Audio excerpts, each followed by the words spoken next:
Marcel, where are you going with that disc? You are not putting that on again. Marcel, okay, if you press that button, you are in very, very big trouble. Attention. Everybody stop what you're doing. It's time for The Unwritten Rule, a Mizzou sports podcast brought to you by the Believe Network, alongside Payton Haverman and Kenny Van Doren. Here is your host, Jack Knowlton.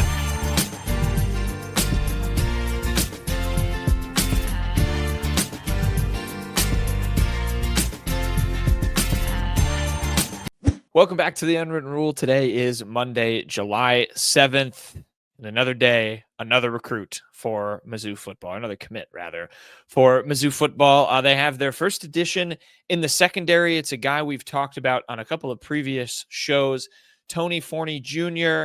He is the three-star safety out of Kell High School. It's a big high school in Marietta, Georgia. Picked Mizzou. I know Wisconsin was kind of the next team sort of up there in that mix for him. But he chooses the Tigers. He's the first defensive back pledge, the 10th overall commit for Missouri in the class of 2026. An interesting ad here. We did a couple episodes ago, we did a tape breakdown of him when we were kind of looking ahead at some commits and things of that nature. Jacob Yoro, Mizzou's safeties coach, was the sort of lead on this for Tony Forney and his recruitment. So Kenny, I'll kind of start there. A nice addition in the secondary for Mizzou. He plays for I can vouch for Kell. I'm sure you can too, Kenny, talking to their coaches and stuff. There's other guys that have transferred there. That's a good high school in terms of producing college talent. But what did you make of Jacob Yoro's pursuit, and what made him or I guess what made Tony Forney a fit for Mizzou here as he now commits to the Tigers as the three-star safety? It wasn't just Jacob Yoro, too. Like, it was Mizzou made multiple stops at Kell this offseason. They offered Tony in January. Assistant linebackers coach Christopher Ball, who has connections to Arizona, Indiana, Georgia. Those are some of his big recruiting grounds. He went down there to see him, and Joel Kambe, who still hasn't played an official game at Kell, but he's one of the most sought after defensive backs from Georgia right now. Another guy Mizzou offered got on campus for the same OV weekend as Tony in late May. Not looking like Mizzou will make any ground there with him as another safety. He's looking at maybe some bigger branded programs in the SEC in South Carolina and Tennessee, and, no shot on Mizzou. But I mean, those are just the schools that, more atop his list, even though Mizzou is definitely, in his top group. But with Tony, it made all the sense in the world that he was choosing Mizzou. It was really between them and Wisconsin. Writers reached out to me, see what I was feeling. And I was like, it felt like Mizzou forever. I heard even after, in the middle of OV time, it was like Mizzou feels great, about where they stand with Tony Forney, and they thought they were going to get him no matter what. So Mizzou did a good job, and he had it was a little bit of a delayed announcement on Instagram. It was a couple minutes went by, and we usually you schedule your stories for a certain time, and I had to pull it for a second just to wait, but he got it up there, and he got up on his IG and did a very respectable hat fake. I don't know if you guys saw. Picked up the Georgia hat. That wasn't really a take as much there. Just didn't take his OV or take an OV there. Picked up Pittsburgh, put it down, put on the Mizzou one. Seemed like everyone was very excited for him. So, Mizzou did a good job just recruiting Tony over the last couple months. Only got him on campus once. Him and Joel were kind of looking at it unofficial in the spring, but nothing really came to be. He went to see Wisconsin once before taking those OVs. The kind of funny thing too, right after his Mizzou OV, he took the week off. He didn't go on any visits or that weekend because he went to he went on a cruise right away. So it was kind of hard to get a hold of him. It was he just wasn't answering people. Got a hold of him. He really liked Mizzou. He really liked Trajan Greco. I don't know if you guys remember. That was a big win, flipping him from Georgia Tech. Drinkwitz played a big part in that one. He was an All-American, and I think he was one of the guys I said would take a step in that safety room moving forward, but related really well to Tony, both being from Georgia during the official visit. So that was huge just for Tony, just kind of getting a feel for what it's like for a Georgia kid to go play for Mizzou. Talked to his coach, wrote a story about that, and one of the biggest things I just kind of picked up from Tony is that, he's another guy that transferred into Kell. This was only his first year at Kell. This past season, he'll go to play a senior year there as well. So, split time between high schools. The kid always has a smile on his face. I know he doesn't in that photo and some of the photos we have of him, but they just he has this contagious smile. He just loves football. That's it. He just wants to be doing that 24/7. I think those are the guys you like around your program. They said he'll fit in right away. He's very bought into Mizzou. I know people will say, that can change. It's like the same for everyone. But there were some good stories just from Chris Pack, who's the recruiting coordinator there. And they said, he just transferred in and just bought in right away. It's a very talented Kell team. It's a very talented Kell defense. Mizzou's offered a handful of guys on that team over the last couple of years and made a lot of stops. Jacob Euro went to see them in May or late April. And then Derek Nicholson, the linebackers coach, who's added another wrinkle to recruiting Georgia. He also made a stop at Kell in recent months. So they liked what they got out of Tony Forney, and I think it's a good safety pickup kind of moving forward. Payton, I read another thing about from Kenny, kind of a quote talking about his sort of versatility that he kind of brings to Kell as well, and that seems like an intriguing kind of archetype for Jacob Euro to recruit. Your thoughts on Tony Forney getting added into the fold and Mizzou getting going with the DB recruiting and your thoughts on Euro's get here with him? Well, it was a sorely needed win, I think, for not just Mizzou really to get on the board with DBs again after DeMonte Tim's short-lived commitment, but really for Jacob Euro. I mean, I don't think it's unfair to say he's been rather, quiet on the recruiting trail for a lot of his time at Missouri. He doesn't have any huge recruiting wins that spring to mind for me. This is kind of the first one where Kenny's mentioned him as like the primary guy, where he's really, really gone out and just won a recruiting battle. It's felt like so it's a big win for him, big win for Mizzou, because I still don't feel fantastic about what's in the pipeline at DB. It's a lot of older guys. You're losing guys all over the secondary last year. You did add a ton in the portal. You added Mose Phillips, Santana Banner, who's got a lot of years of eligibility, and Catalan, but two of those guys likely won't be around for longer than a year or two. So it's a big win for them for getting on the board in that department. I'd really like to see them start to reel in some cornerbacks as well. I know Forney, like you said, versatility is always a good thing, but probably profiles more as a safety than anything else. But very solid win. Kell is a big area. You both touched on it off the air on how it was kind of a big recruit rich area. My only other note on Tony Forney is I wonder if he ever met Payton Marshall when Payton Marshall was going to Kell High School. Oh, there. yeah. It's a good connection. I don't think so, because this past year was his first year at Kell. Dang it. So and Marshall would have he already transferred in. Yeah, it is a big win for Jacob York, because you look back, and I sound like a broken record. I've written about this a handful of times. But when I first got on the beat, like Mizzou's big thing is that they were going after safeties. Like they were going after defensive backs. They hosted 2 for official visits in the final weekend for that Arkansas game, both of them being commits to North Carolina at the time. And it looked like they were going to get at least one of them. Ended up not. This is like Jacob York's first full offseason as the safeties coach, with that title to his name. So I think he was really not named like officially, like publicly until, late into the offseason before the 2024 campaign. So this is big for him to kind of get it out of the way. And we can kind of just bridge this into the next guy, and that's Jayden McGregory, who's going to be announcing on Monday. You'll probably be still listening to this before he announces it, because it's going to be in the evening. But 7-7, I did talk to his mom, and she said that the 7-7 was a big deal when he transferred high schools. He picked number 7. It's a holy number as well. It's a faith-based thing, but also he wanted to do it on July 7th, and that's 7-7.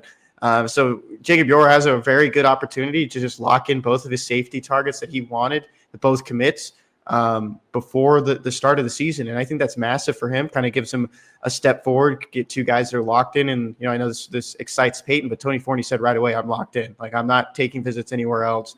He is actually committed. That really, resonates with Payton and probably a lot of other Mizzou fans. So going after Jayden McGregory, getting him locked in on Monday is, maybe the expectation too for the Tigers.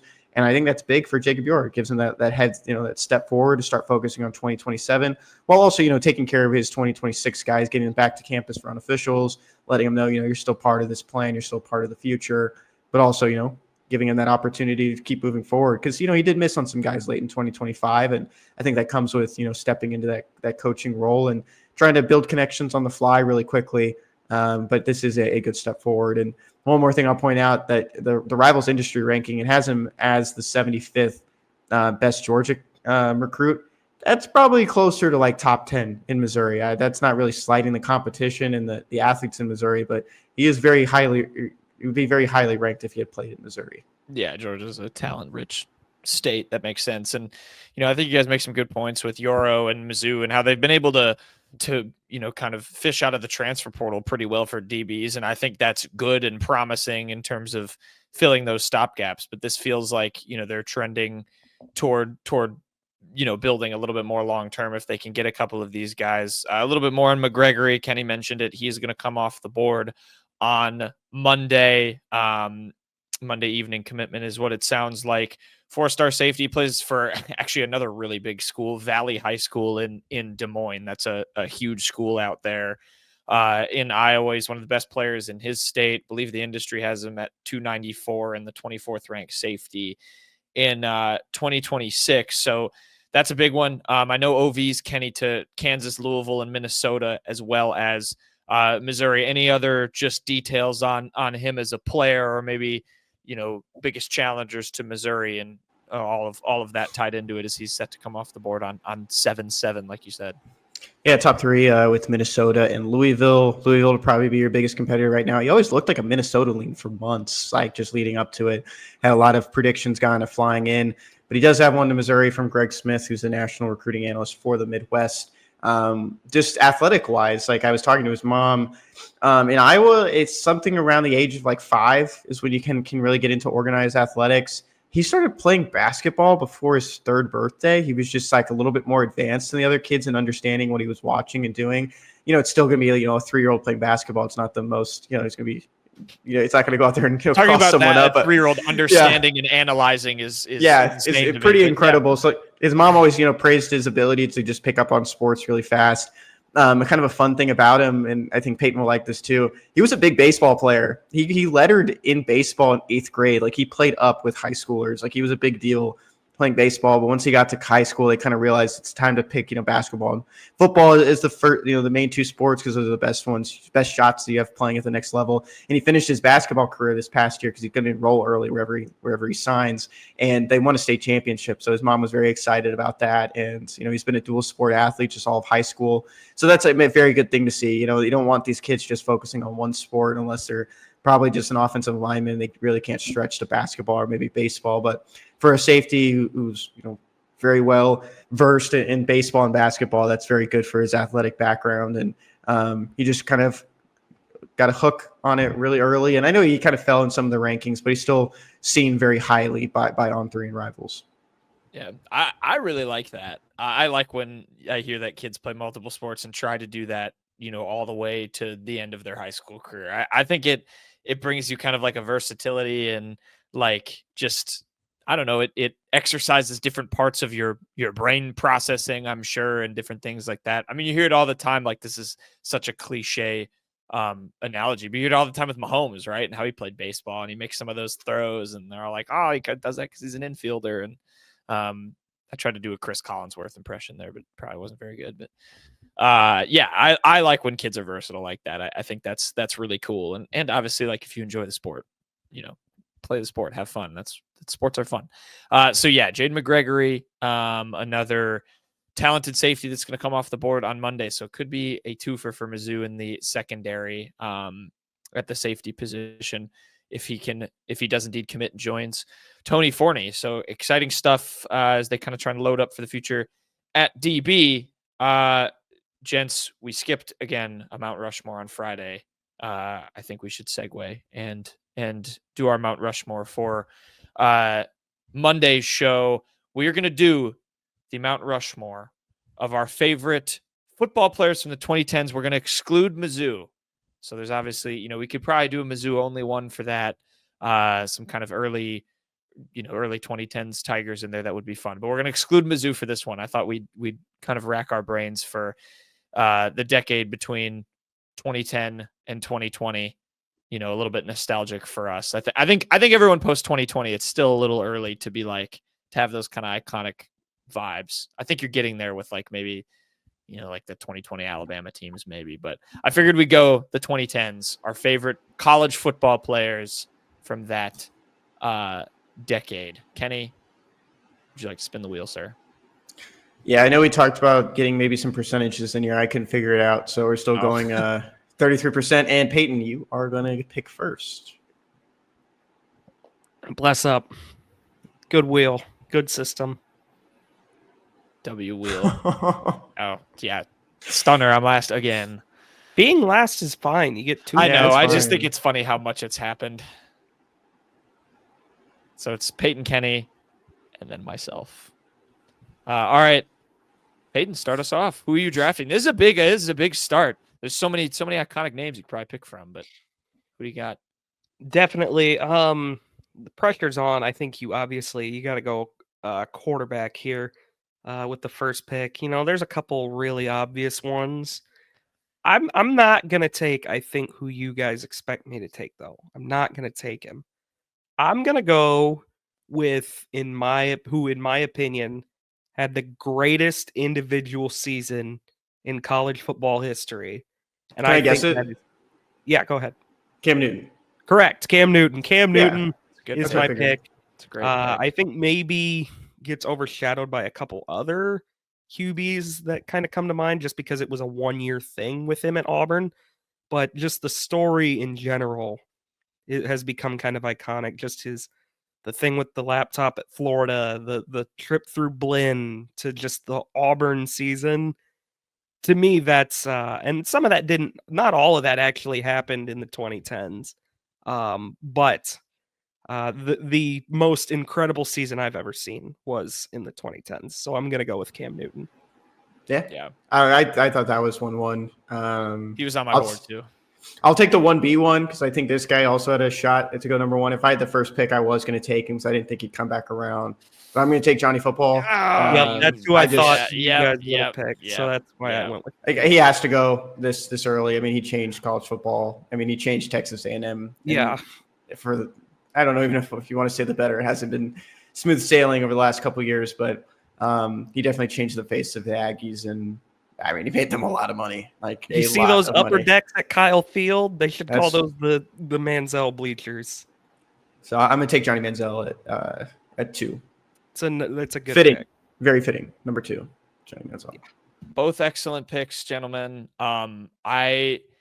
I think now it opens up a little bit. To me, those were the two kind of 1-1, 1-2 guys. I don't know if they're. For me, I'm not thinking of anyone who's like a clear third overall pick.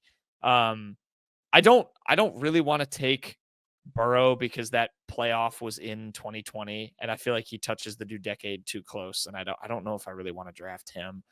Well, Newton was 2010. I guess that's true.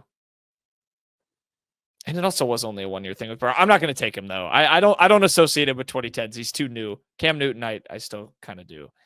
So with that in mind, oh man, I got so many options on my board. You know what? I am also going to take a quarterback, and this was just a guy I enjoyed watching. I don't know where he'd rank on your quarterback all-time rankings of the 2010s, but just to make it 3 for 3 on QBs, I'm going to take RG3, Robert Griffin III. Those Baylor years were so much fun. It's a shame that he couldn't carve out a better NFL career because I think he would have been a really, really good quarterback, but just so dynamic, super fun to watch. I had one other quarterback on my board, but we'll see if it gets there. And then I think my other one, I might be reaching here, but I do feel like he's going to go eventually, and I'm going to be mad if I can't snag him on my team.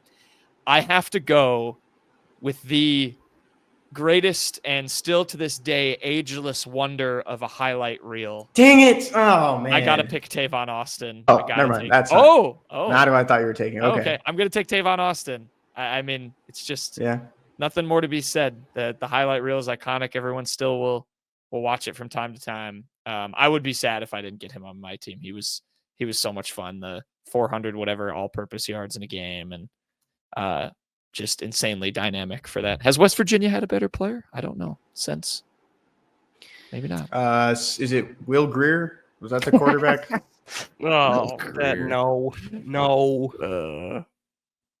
So I'm gonna go Tavon Austin. That might be a little bit of a reach, but I'm not sad I have him on my team. So I mean, in college, he was a highlight reel. Absolutely, I think that's fair. I'm a little bit worried that this guy might slip off the board. I don't think Payton's thinking about him, but I think maybe getting a little bit flustered there for a second might make him think about it. But I think this is like the best play from the 2010s. I think this is the most memorable one. It's the one that all the aggregators keep bringing back up over the years. It's in the best bowl game of all time. Rest in peace, Jadeveon Clowney. And I think this is I was going to take him. Okay, I didn't think he'd come back to me. I had him on the board too. I've been to that stadium too, and they have his number up there. But it's the most memorable play in that 2013 Outback Bowl against Michigan. I mean, just absolutely destroyed the running back, and I think that's what kind of the idea of like Jadeveon Clowney in the NFL was so much better than the actual player. But he had a couple of years there with the Texans where he was just a freak. There's one play against the Bengals on Christmas Eve where he just ran down a running back or wide receiver with the ball. It's like, okay, there he is. He's finally here. Like, this is the guy who's been bit by some injuries, hasn't lived up to the hype as the number one pick. Now he's finally arrived. And so I think Jadeveon Clowney was just an absolute monster. That's an excellent pick. He was going to be in one of these next two picks. I am bummed I didn't just pounce on it, but that's okay. I don't want to take another quarterback, but there's a really couple big ones that we haven't picked yet. I actually am sort of regretting one that I didn't take over Robert Griffin III, but we'll see if he gets drafted. Yeah, I think I know exactly who you're talking about. But there's probably two I would take over. AJ McCarron. Yeah. Okay. Very memorable, but no. Go out and throw the ball with Pop. This is tough. I don't know if I want to go wide receiver or maybe just jump on a run. I think I got to go running back here. I'm going to take Derrick Henry. Yeah.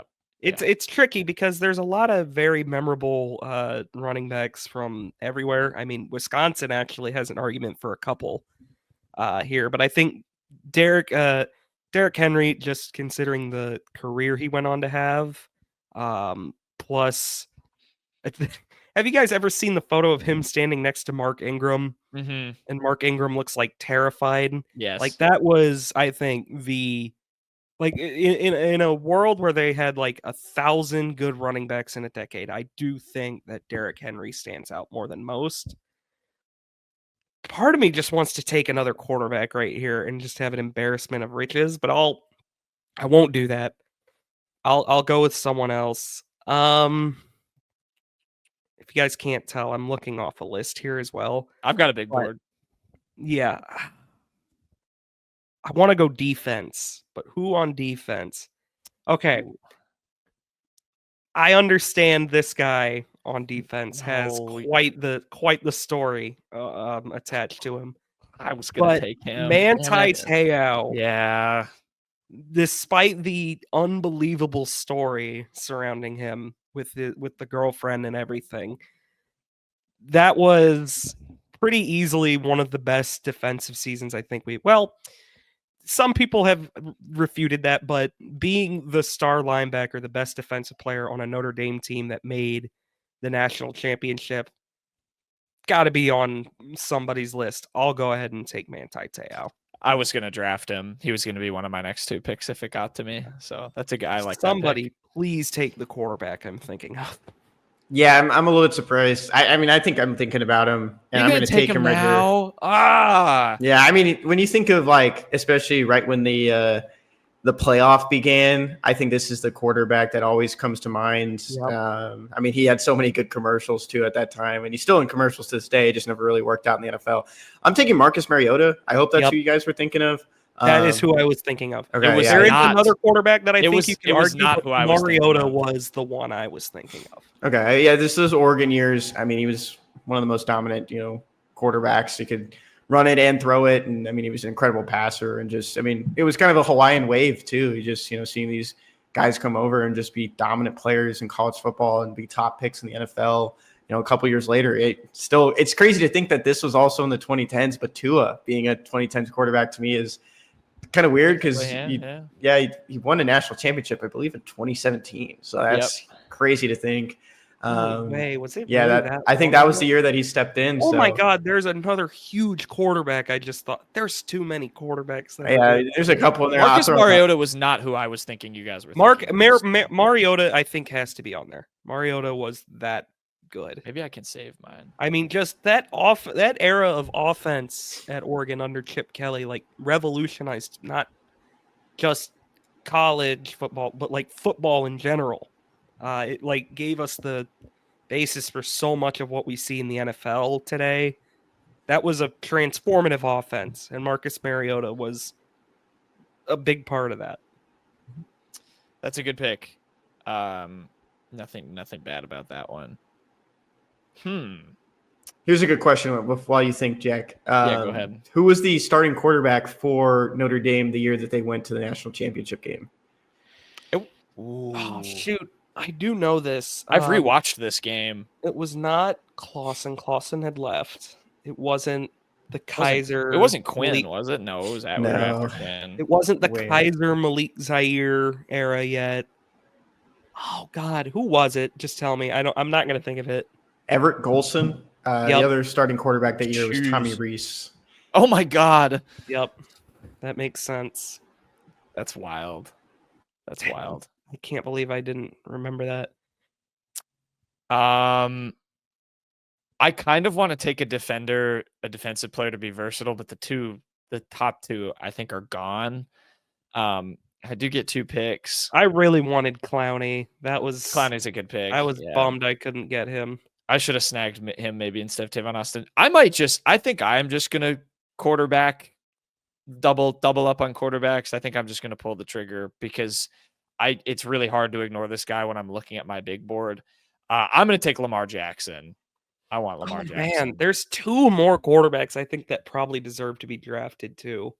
But Lamar I think is a good pick. I think Lamar for that Heisman season. I mean, it's just so electric what he could do on the ground. Like doing it for Louisville too. Like he's kind of a come up story. And then my last one, I could go defense. I might just go defense just for the sake of it. Oh, this is tough. I'm looking at one guy too who did not like really pan out in the NFL, but he was an all-time college guy, and he was Chase a really Young? good kick returner. Not Chase Young. You know what? I'm gonna do it. I've always liked kind of the versatile guys who can especially like punt returning and kick returning as well. Like I love guys who are just really elite at that. Kenny's like holding his breath. Kenny, I don't think this is gonna be who you think. Maybe it is. I like guys who could just do crazy kickoff and punt returns. I'm gonna pick DeAnthony Thomas from Oregon. He was so much fun. I wasn't expecting that. I didn't even Really? think he'd get Yeah, taken. I liked DeAnthony Thomas. I think Baker Mayfield is still on the board. I'd have just tripled up on QBs Nah. at that. Yeah. I'll have fun. I And don't it's think the draft's bad. Even guys like that have not really been great people afterwards, like Deshaun Watson. Like his time at Clemson, he was one of the best quarterbacks Jameis Winston of all time. Yeah. I thought you were going to go Amari Cooper when you said wide receiver. I you did said- have Amari Cooper on my Oh, is that board. your pick, Kenny? No.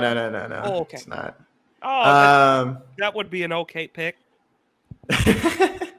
Yeah, I mean, I would have taken him, but I might have taken him. But I think my 12-year-old self would be yelling at me if I didn't take Andrew Luck here, just because I mean he went to high school right down the road from me. I loved him so much. I remember I didn't really have any reasoning, but I hated RG3 because he won the Heisman over Andrew Luck because I loved Andrew Luck that much at Stanford. I just thought he was awesome. I mean, there's some good quarterbacks like Payton was talking about. I'm surprised Monty Ball wasn't taken by you. I Jack. thought about him. I decided not to go Homer. He actually wouldn't have been the first. He would have been second. I on thought the about list him of and the Melvin running backs. Gordon when I took Derrick Henry. Well, I'm going to take a running back, and this is when I thought you were talking about the versatility because he just felt like he was doing everything when he was at Stanford. I'm going to take Christian McCaffrey. I think just electric seasons in the Pac-12. He's a 2,000-yard rusher as a sophomore, and he also had 645 receiving yards, which shattered Barry Sanders' all-purpose record. So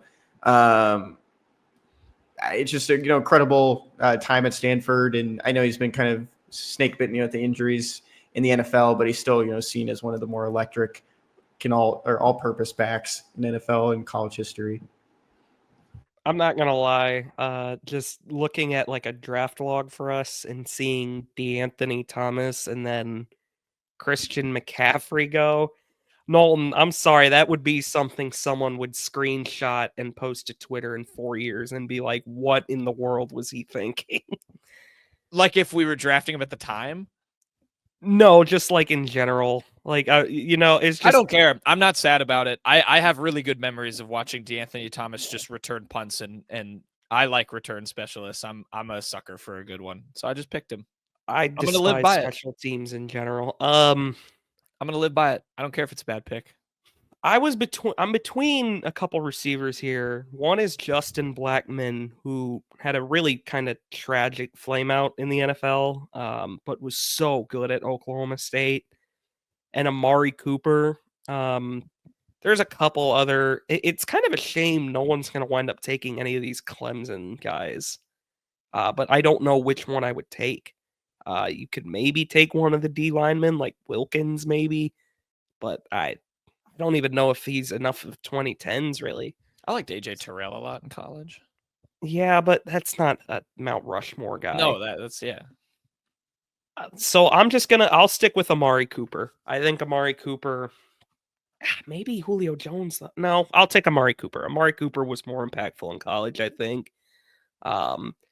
It's not like the most fantastic decade for receivers ever. Like 2020, I think, is more of a receiver decade already. I think if you go back to the 2000s, Michael Crabtree would absolutely have been one of my picks if we were doing a draft for that.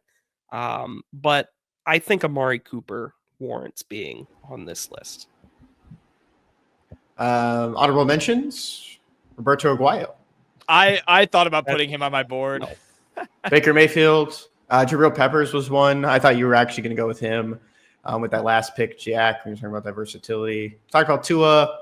Jameis, kind of funny. He didn't get picked. Joey Bosa was another one. Aaron Donald, I don't really remember in college. No, he didn't do a whole ton. He was at Pitt. Yeah. But yeah, I think we got a lot of good ones. Andrew Luck didn't get picked. Chase Young didn't get picked. AJ McCarron. No, I took Christian McCaffrey. Oh, right. Duh. Saquon. I had CJ Mosley, Kyler Murray, Jarvis Jones, Luke Kuechly, and Christian Wilkins, Payton has mentioned. Those are some other guys that were on this list I found. I also had so I think I probably would have actually picked Monte Ball 1. I decided not to go with any of the Wisconsin running backs. Maybe I should have, but I was like, I'm going to keep it a little more objective. I probably would have gone Ball 1. Jonathan Taylor was phenomenal every year he was in college. Those teams just didn't really do anything when he was there.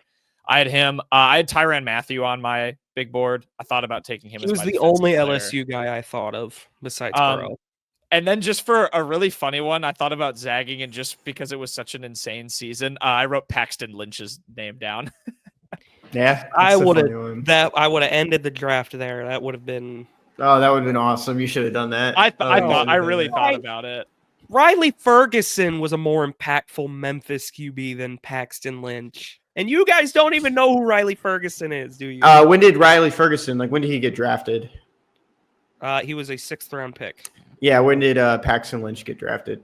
How many games did Paxton Lynch start as a 1st round pick? Also, I made up the Riley Ferguson thing. He wasn't a draft pick. Who was the NIU quarterback?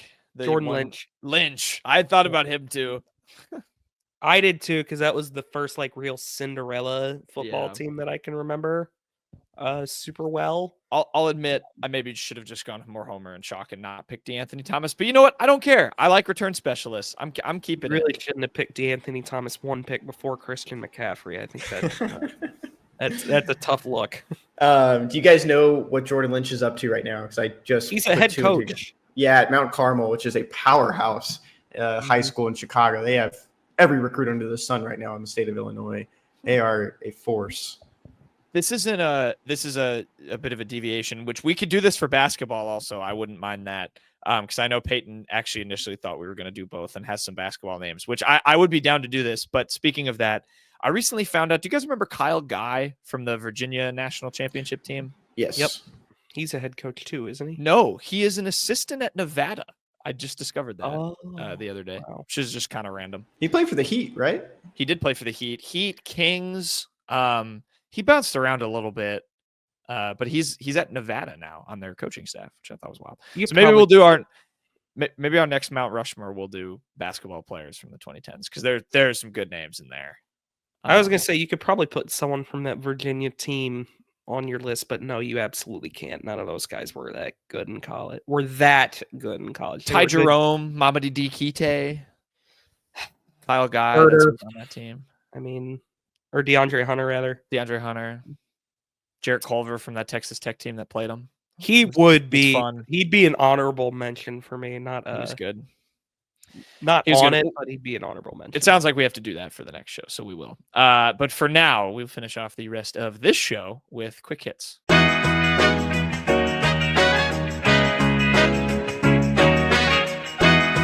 Okay, quick hits time. We'll finish out the show. We have the Daily Dozen because Kenny doesn't have a quiz, but it's broken, so we only have 8 questions. Kenny? Yep. You're the host. NFL. Do you cheat on this one, Kenny? No, I didn't even know it was broken until now. All right, let's hit refresh. Let's see. Still broken. All right, NFL. Chris Ivory rushed for 1,000 yards with this AFC team in 2015. Jets. Next. Jets? Yeah. MLB. Babe Ruth played his final MLB season with a team located in what U.S. city? Ooh. Is this a trick question? I think so.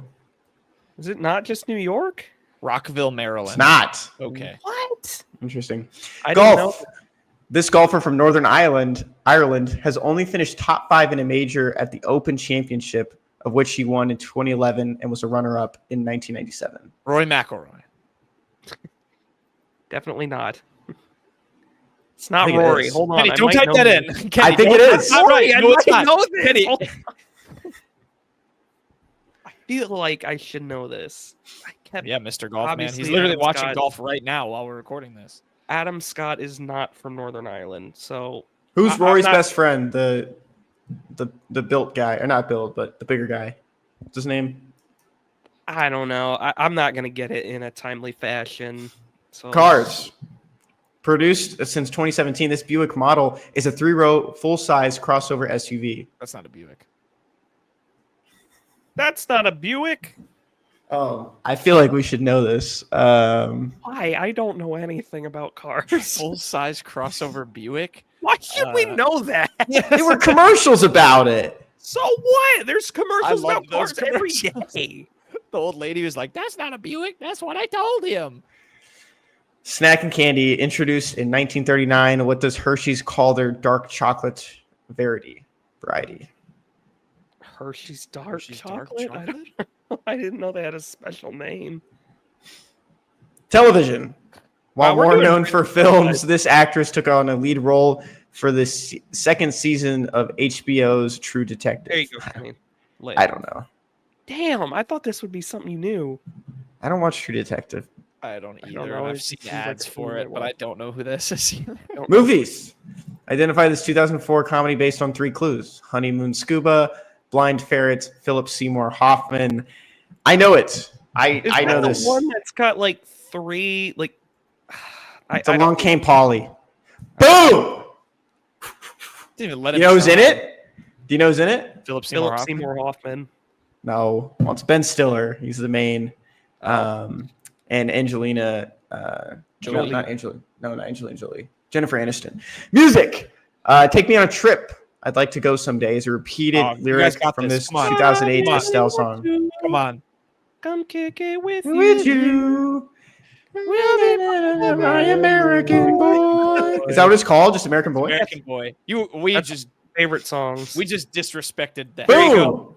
There you All go, right. Jack. You get a little insight into my music. That's taste. your one favorite of my- song ever? No, it's one of my favorite songs. I love Great that song. song. Okay, so since it's broken, we can't see the right answer, so we'll just look it up for the. No, wait. We can do Really? it. You even if we get all the if we just type all these in, I don't know who that is. I won't think of it in time. We can get the Buick one. No, we can't. Why in failed the us. world do you guys think we have a chance Wrangler. at the Buick one? I have no idea. Wrangler? I'm just trying to make. All right, well, that one's mad. I looked it up. It's Enclave. We should have known that. Buick I was Enclave. close. Why would I have known that? That was my second guess. All right, you guys want to guess the chocolate one again? No, I don't know. it. Why is it not just called Hershey's Dark Chocolate? Okay, it's called Special Dark. Oh yeah, it does say that on there, doesn't it? Does it? Television. Any guesses? No, I Emma Watson. Okay, well, this is someone that we know. It's Rachel McAdams. Oh, I Sure. don't know the show though. All right, golf. I googled it. It's Denzel Clark. Okay, it's not Denzel Clark. That is the center fielder for the A's. It's Darren Clark. Aaron Clark. Sorry, I just saw D. Clark. He Okay, hit yeah, a see, we can't- 471-foot home run the other day, Kenny. I know. I posted it. Any other Kenny, guesses for this? are you Babe Ruth taking one? these from the real Google or the AI overview? Because they could be wrong. It's AI overview. This one's easy. I don't know why I didn't think about this. Who I is forgot it? it. It's a Boston Braves. Oh, I for don't Babe think Ruth. I knew that, honestly. I didn't know that. I should have known that, but I don't think I did. There's your daily. Good dozen. job. We We did did good. great. We did so good. Tigers in the wild, Kenny. My Tiger in the Wild. I don't know. We don't really talk about her too often on the show, like at all. This might be the first time Ever. this Yeah, year. no kidding. Sophie Cunningham is my Tiger in the Wild. Probably the last one we'll talk about her, just from the Commissioner's Cup. Just one more thing. There was a video from a reporter, but it got picked up by this Caitlin Clark super fan. A lot of girls went to party schools. Hate to say it, but the white girls are chugging the beer. Cece, Caitlin Clark, is there biting on the bottles for everybody, biting through cans, and S word. I think I can say that. Can I say that? You can say it. I don't. Okay. And shit. We're I not said it. we're not an FCC Sorry. licensed show. Okay, Not gonna but yeah, do so she said it, a cuss word. But this comes from Sydney Colson, who's a guard for the Indiana Fever, and they're just having fun. You can see in the background, you can kind of see some of the other players kind of laughing it up, and you can see Caitlin Clark back there. But the real story is Sophie Cunningham quote tweeting it and says, "MIZ, baby, this emoji," and a beer emoji. Lord. Who wants to meet at 10 What's your below mimicking later? of the beer emoji? You did the other one. There you go. Who wants to meet at 10 below later? I'm a little bit shocked. That's where I'll go with this. I'm a little bit shocked she went with 10 below. I think that's an easy one for a party bar. But I've seen Sophie Cunningham at a bar before, and it was the understudy. So that's why I was a little bit surprised. That's more of a chill night. 10 below is actually Peyton's favorite spot in Columbia. I'm not sure I've ever stepped foot within 100 feet of 10 below. It's not true. I couldn't That point is it out. not true at all. I You've can't walked point past it out it. on a map. Where is it? It's underneath Harpo's. Below Harpo's. Is it really? I don't You have think I stood above 10 below. Okay, well, not that much. Not very much. Understudy's more of a chill vibes night, but if we're talking like if you're celebrating a championship, you probably go 10 below. Surely. Seems fitting for me.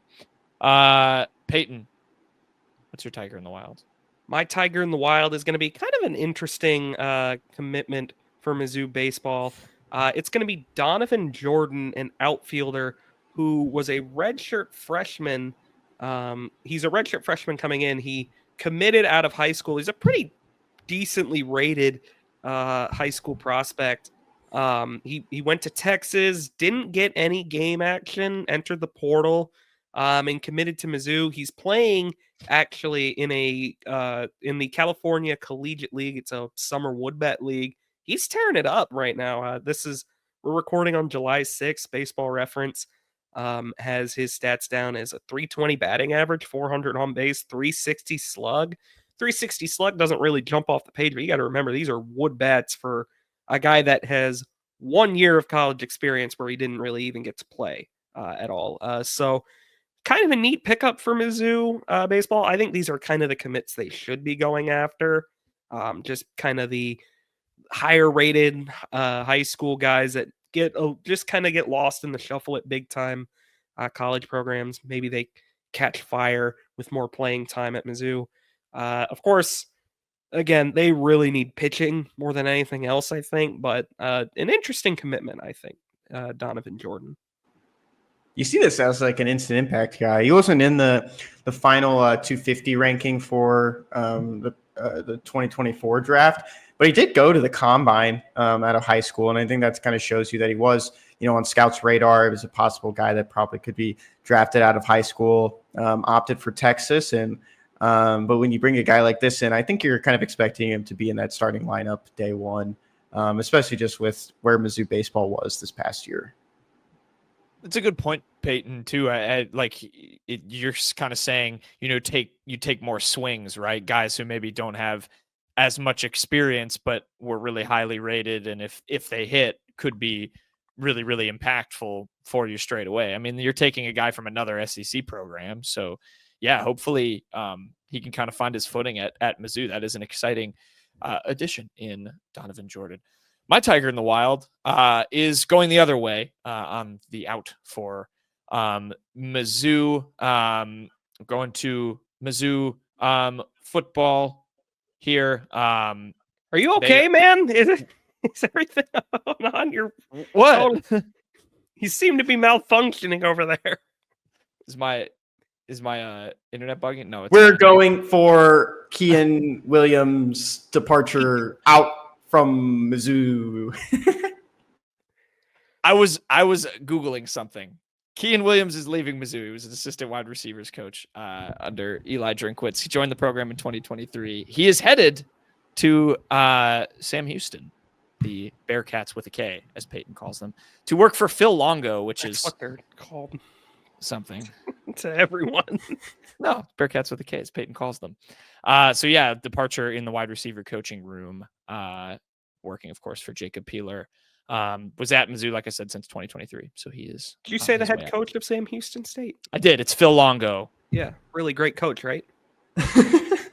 Yeah, I bet he's a really good listener, actually. I bet Phil Longo's a really good listener. Okay, you know what? I'm going to my Tiger in the Wild is Mizzou football coach Key.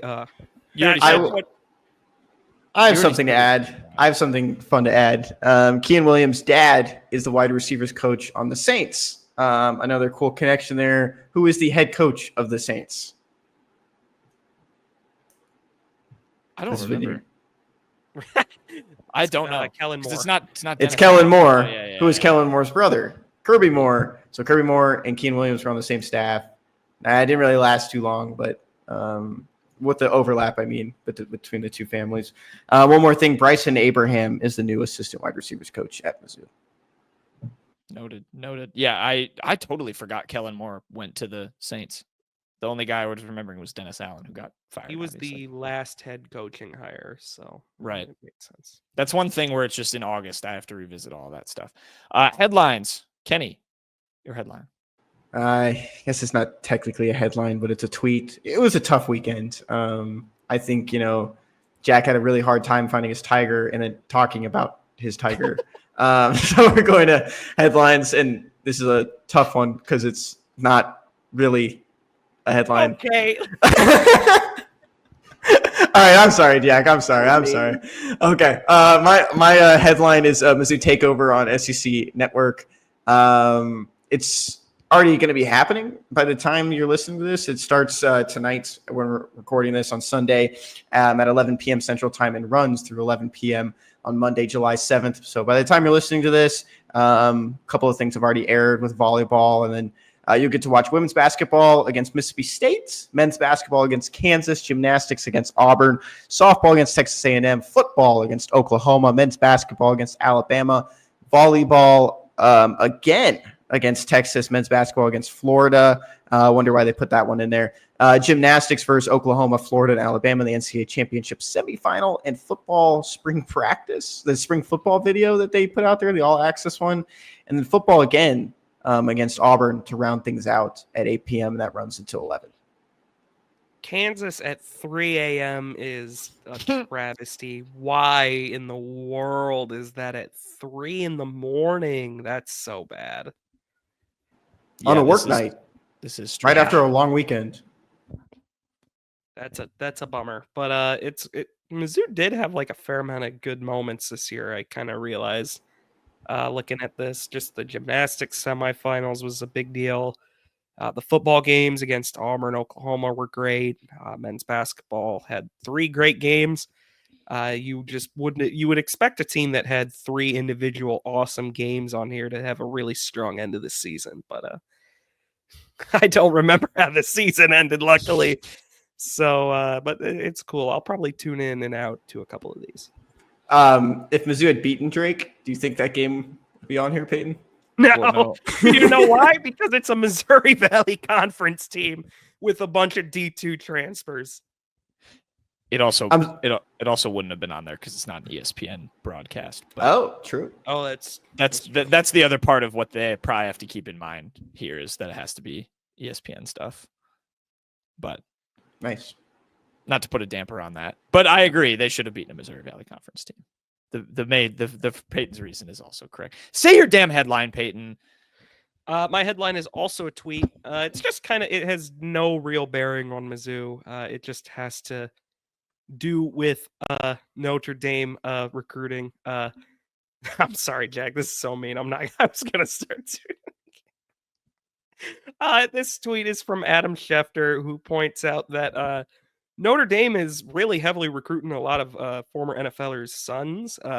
They got Devin Fitzgerald, the son of Larry Fitzgerald, to commit. Thomas Davis Jr., the son of Thomas Davis, if you can believe it, who's an outside linebacker. And they got Caden Finley, wide receiver, the son of Jermichael Finley. They are all in Notre Dame's 2026 recruiting class. It's just cool to see some of that. Also, it just makes me feel old because I have vivid memories of all 3 of those players in the NFL. So seeing all of their kids go to play for Notre Dame is just insane.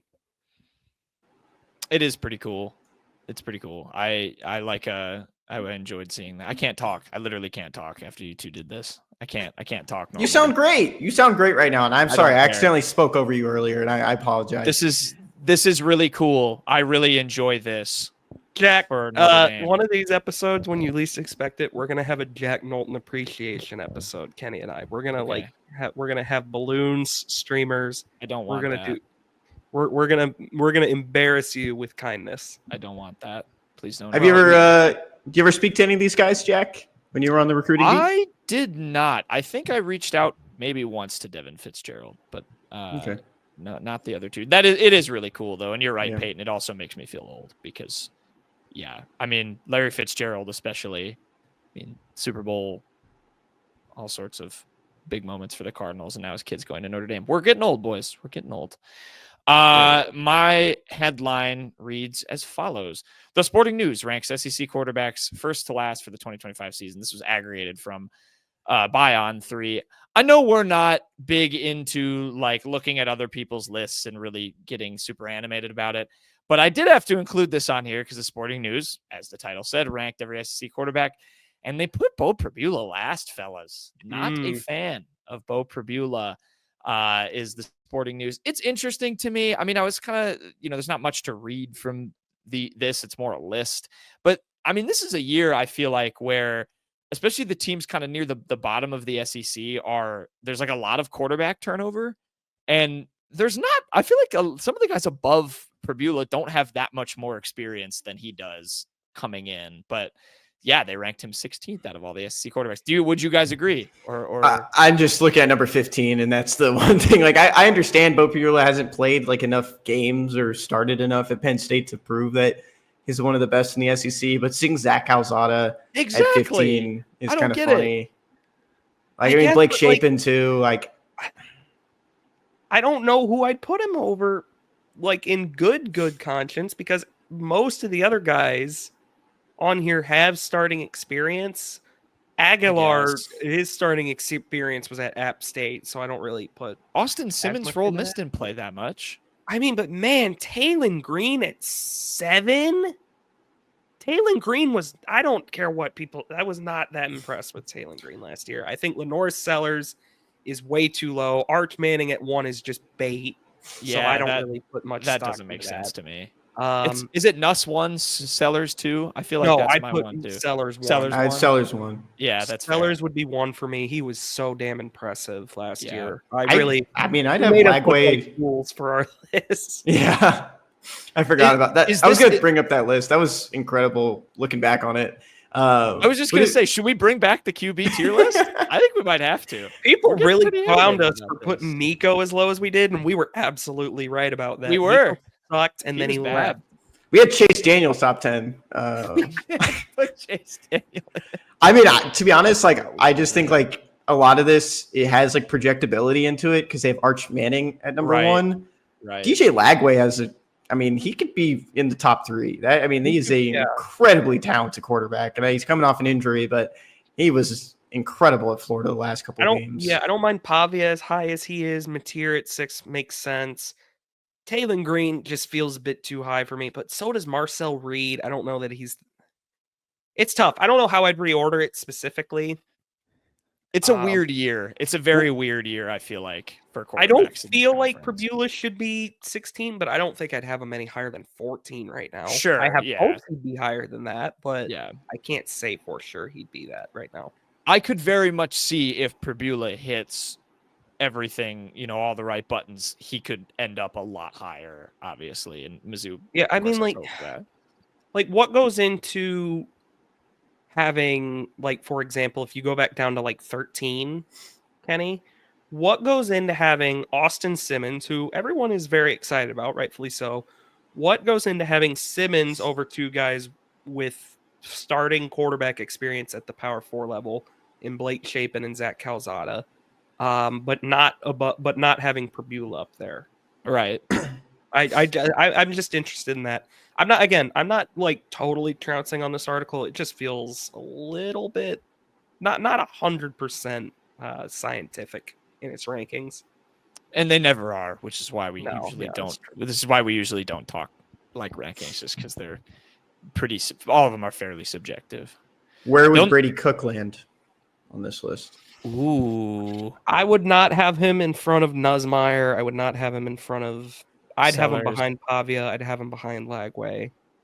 I think Probably 6 or have him- 7. I think 6 or 7 as well. He's better. I would have him in front of Taylon Green. Yeah. Maybe not Mateer, but I would have him. Yeah. I think 6 or 7 is where I'd put him based on just last year. Well, there you go. There's the list. Maybe we'll bring the quarterback tier list back. I'd be for it. It was fun when we made it. So, and this is a weird year for quarterbacks in the SEC. Again, I think it's kind of strange because there is a lot to like be projected. Because what if Arch Manning is just horrible? Have we ever thought of that? I know he played well in like the 3 games, but 2 of those were against like group of 5 teams, and the other was a Mississippi State team that sucks. So- Having him at number 1 right now is bait. I'm not even going to warrant getting angry about that. Like, that's Yeah. just clear cut, classic, click rich my bait. article bait. But he could. You never know. I don't think he'll suck, but he could. I'm not trying to prey on his downfall. I don't mind Arch Manning, but we'll see. Unless they play Mizzou in the SEC title game, then stink it up. There you go. Yeah, joke, Payton. that's going to happen. I'm saying if it happens, I'm not saying it will. Joke? Do you have I a can't find a joke? joke. Hold Payton? on. I almost. You know what I did? I almost did that. Do you guys remember the joke with the horse and the ladder? Oh, I don't one that remember made the no punchline, but it was really bad. It made no sense. Yeah, it made no sense. I almost read it again, and then I realized I had read that garbage before, so I won't do that. Guys, this one comes from our favorite TV series, The Today Show, by the way. Guys. What kind of sandals do frogs wear?